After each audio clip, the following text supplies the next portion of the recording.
Experience the Imperial Orgy at theimperialorgy.com.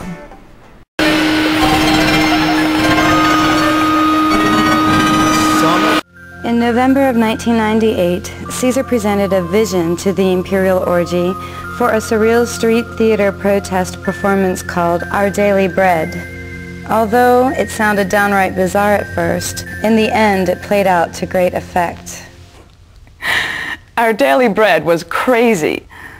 We were all in masks and costumes down on Wall Street by the stock exchange. Caesar had us lay loaves of Wonder Bread about every 5 feet on the sidewalks. And attached to each loaf was an advertisement from Satan. The ad offered to buy people's souls in exchange for all the material possessions one can obtain by working a corporate job that leaves little room for spirituality. I've been working these dreadful day jobs in order to survive, and I could just feel my soul being sucked away. It felt like I was becoming an automatron. I've always wondered about the people I see living 9-to-5 lives. I see them in the subway looking so miserable, and I couldn't understand what kept them going. I started to suspect that perhaps they were so far removed from introspection or their own spirituality that they just didn't know there was any other way.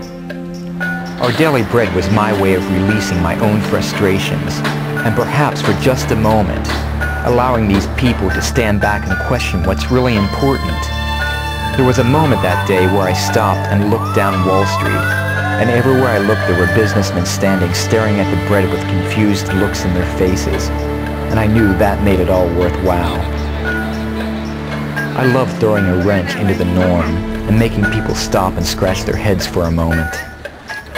The people at Wonder Bread were kind enough to donate 100 loaves of bread, and soon the cops came zooming in. Bomb-sniffing dogs were brought in to check the bread for explosives. It was really ridiculous. But by the end of the day, we were taking pictures with European tourists in front of George Washington's statue, and everyone had a good time. The Orgy Hymnal is Caesar Pink's new book of poetry, lyrics, photography, and artwork. Get your copy at Amazon, Barnes & Nobles, or ask for it at your local bookstore.